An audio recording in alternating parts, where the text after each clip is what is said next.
On October 29, 1929, the stock market crashed and the Great Depression kicked off with what is now known as Black Tuesday. From 1929 through 1939, the American economy took its biggest hit to date.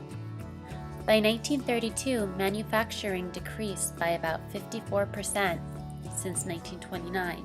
Organized crime increased during the Prohibition era. There was a high demand for a product that was no longer readily available, and people wanted their alcohol. There were a couple ways to get it. Speakeasies were hidden establishments that served alcohol and required a code to enter. Bootlegging, literally hiding liquor in one's boot and passing it on to the customer, was common among gang members. During the Depression, many immigrants viewed organized crime as one of their limited options to make a living. For example, Lucky Luciano moved from Sicily to the Lower East Side, New York, and began his criminal career from his days as a schoolboy. He paid a classmate to provide him with protection. Later, he was known for creating the Commission, a governing body of the new American Mafia. They regulated crime operations and activity among 5 different families. Luciano lived a life of luxury when the rest of the country was scrambling to make ends meet.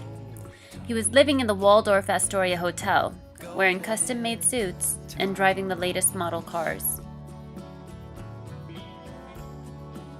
He had started with nothing and made it into something, basically living the American dream when nobody else really could. Gangs received some degree of public support because Americans were angry at the government for failing them. American citizens idolized gangsters and saw images of individualism and economic success in them. Gangsters were succeeding where the government had failed. The American gangster is a smart businessman. He adopted the American way to prosperity, taking advantage of others to gain financial success. Gangs were known to lend out money to people but charged 20% as shark rates, which is equivalent to today's credit card APR for customers with bad credit. They were known to intimidate people by physically attacking them when they failed to pay back their loans. The fear encouraged people to pay back the mob before paying off other bank loans. When someone could not repay the mob's loans, the mob would take any percentage of that person's business so that when the economy turned around and the business started to profit again, the mob would profit as well. So the mobs would take in cash from high interest rates and also take over businesses in dynamic growth cities such as New York when they were dirt cheap.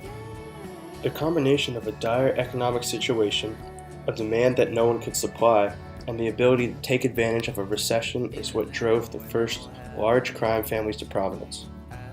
Before World War I, the most organized crime America had seen was on a much smaller scale that was not as powerful as the crime that rose out of the 20s and 30s. All of the necessary and sufficient conditions were in place, just waiting for someone to capitalize on them. By seeing a disadvantage as a way to make a life for themselves, the American mobs were true entrepreneurs and innovators. Luciano achieved the American dream by coming to the country as a poor immigrant and creating one of the biggest organized crime networks in history, a model that is still used by crime bosses to this day. Although they operated against the law and routinely intimidated people into obeying their orders, the gangs of the Great Depression era were only carrying out their own version of Americanism.